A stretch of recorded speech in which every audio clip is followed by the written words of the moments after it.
Tudo bom, pessoal? Aqui quem está falando é o professor Shuni e eu estou aqui para dar mais uma dica legal para vocês. Conformação dos arcos e relação com os segundos molares. A conformação dos arcos é uma alternativa muito legal de tratamento quando a gente tem uma atresia dentária da arcada. Claro, a gente tem que saber distinguir quando temos uma atresia óssea e quando temos uma atresia dentária. Vou explicar aqui para vocês, tá ok?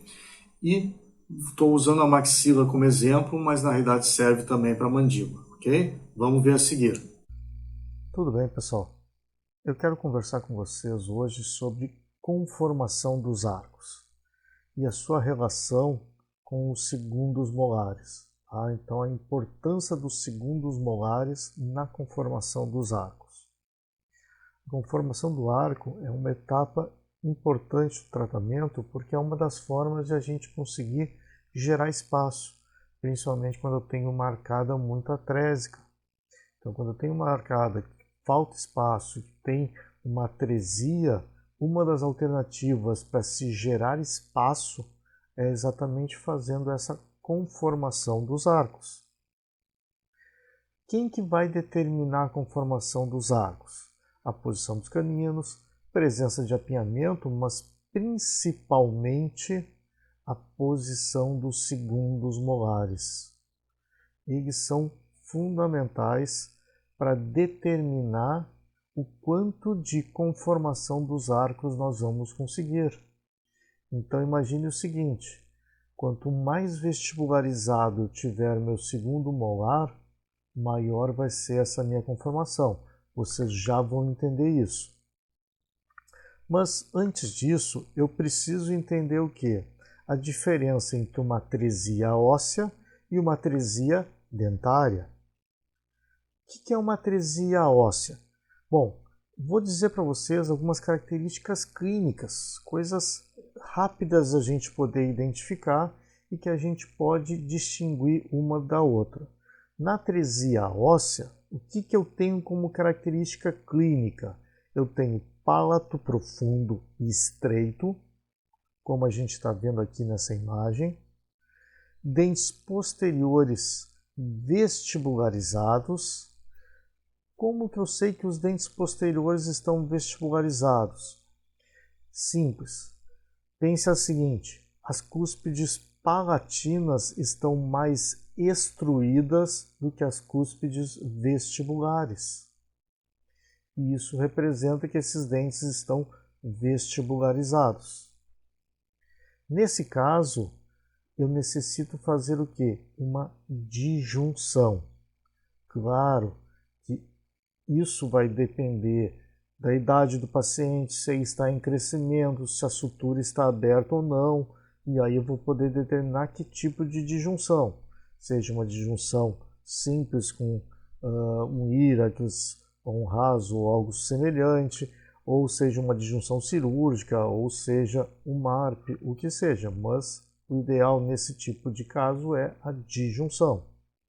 Agora eu tenho uma atresia dentária. Qual que é a diferença da atresia dentária para a óssea? Seguinte, primeira coisa, olhem na imagem, palato amplo.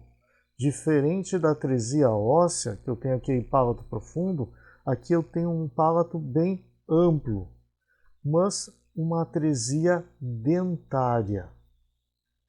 Os dentes como é que estão? Os dentes estão lingualizados, os dentes posteriores estão lingualizados. Como é que eu sei que eles estão lingualizados?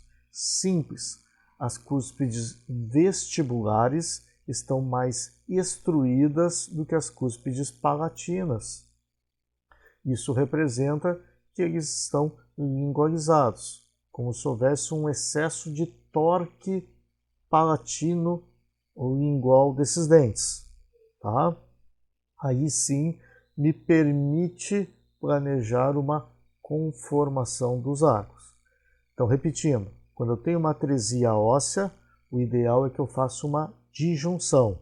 E quando eu tenho uma atresia dentária, aí sim eu posso considerar no meu planejamento uma conformação dos arcos.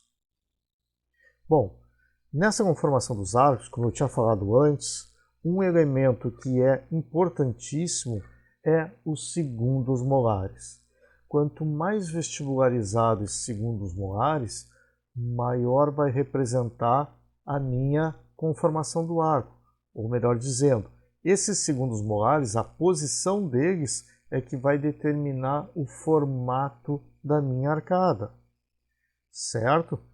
Então, pense o seguinte também.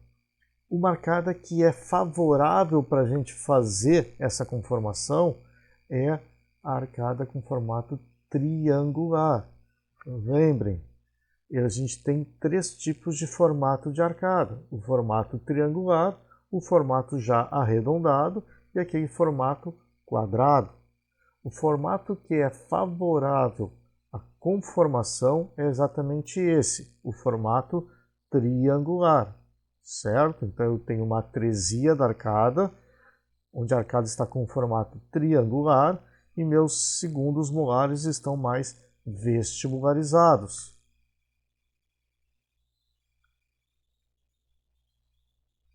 Como representa aqui pelas flechas.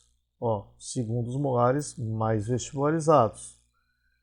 O que eu preciso ter além disso? Eu preciso ter essa faixa de osso que é chamada de borda wala, que é exatamente essa faixa de osso aqui, que representa que existe osso para que eu possa trazer todos esses dentes aqui mais para vestibular, seguindo a linha do segundo molar.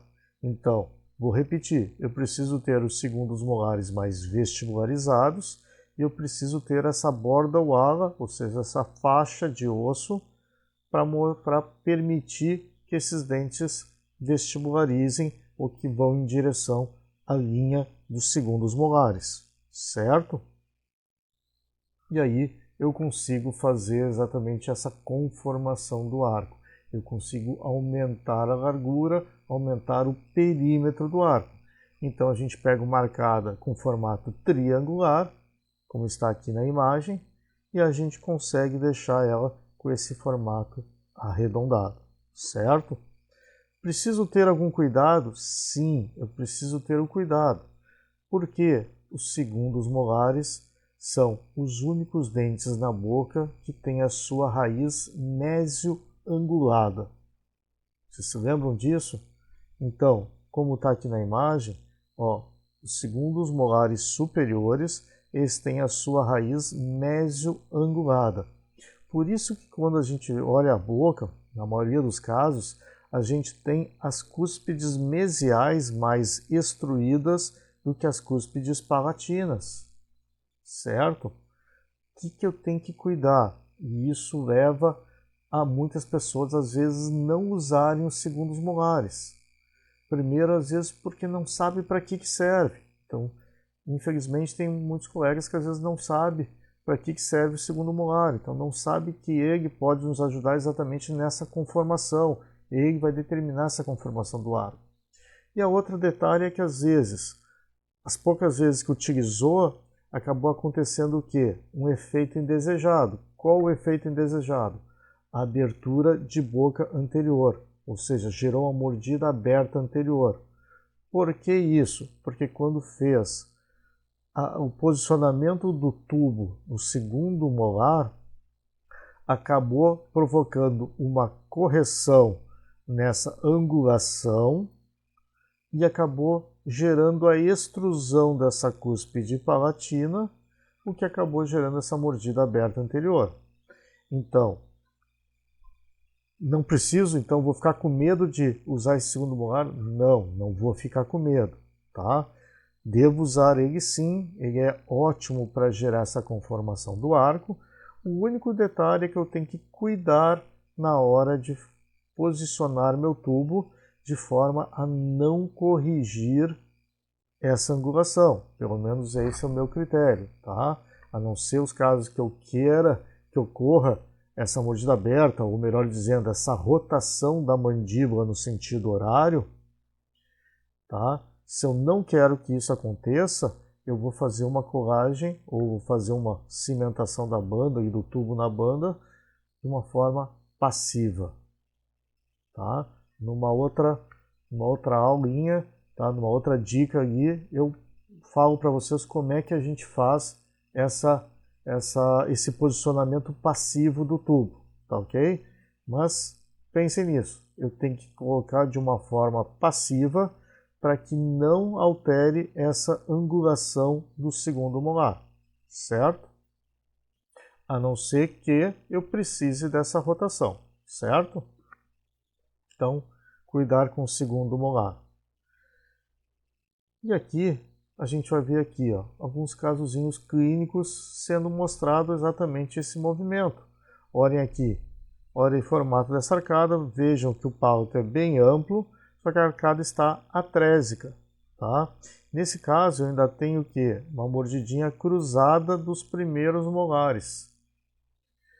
Uma forma simples para fazer esse movimento está sendo o quê? Olha só, a conformação do arco foi utilizado, está sendo feita pelos segundos molares. Percebam que não foi incluída os primeiros molares na mecânica. Foi feita a remoção dos terceiros molares. Está fazendo um trabalho de alinhamento e nivelamento a partir do posicionamento do segundo molar.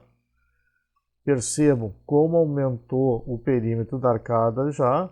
Olha aqui, ó, vocês conseguem perceber que até está gerando um pouquinho de espaço, um diastemazinho, tá? Assim que se conseguir atingir o formato da arcada que a gente deseja, aí sim vai ser feita uma mecânica que pode ser utilizando dois arcos, dois fios, para puxar esse molar para a posição dele, certo? Vocês talvez vão perguntar, tá, Shuni, mas por que não colocou direto um fio também nesses primeiros molares, já passando por eles? Pessoal, ortodontia é física e as leis que regem a ortodontia são as leis de Newton, principalmente, e nunca esqueçam dela, a terceira lei de Newton, ação e reação. Se eu passar um fio direto, contínuo, por todos os dentes, inclusive esse primeiro molar, o que vai acontecer? Esse primeiro molar vai ter a tendência a ir para vestibular, só que ao mesmo tempo ele vai estar puxando o segundo molar e o pré-molar para palatino, ação e reação. E aí, ao invés de conseguir corrigir esse primeiro molar, eu posso acabar estragando a posição dos segundos molares e dos prés. Então, eu gosto de fazer dessa forma. Eu alinho e nivelo pelos segundos molares e, assim que possível, coloco um segundo fio para que o segundo fio aí sim faça um movimento só nesse dente, certo? Também, numa outra dica aí, eu posso mostrar isso para vocês bem certinho, passo a passo, tá ok? Um outro casinho, olha lá, para vocês verem, também uma arcada atrésica, tá? Vejam o formato da arcada, o palato bem largo, bem favorável. Também colocação dos tubos até o segundo molar e aí sim feita a conformação da arcada. Olha esse outro casinho aqui, olha só. Olhem aqui, ó. Vocês estão vendo aqui a borda wala? Olha só, bem grande. Uma ótima borda wala. Aqui também temos um pouquinho de borda wala, tá? Então está sendo feita a conformação do arco a partir dos segundos molares. Então vejam que eles estão determinando o formato que a arcada vai ter, o formato final da arcada, certo? Então o interessante é desde o início do tratamento já incluir os segundos molares, certo? É isso, pessoal. Essa é a dica que eu tenho agora, tá? Espero que vocês tenham gostado. Se não se inscreveram, se inscrevam aqui no canal, curtam para saber que vocês gostaram, tá? E em breve aí vem aí novas dicas aí para vocês, tá? Um grande abraço a todos aí.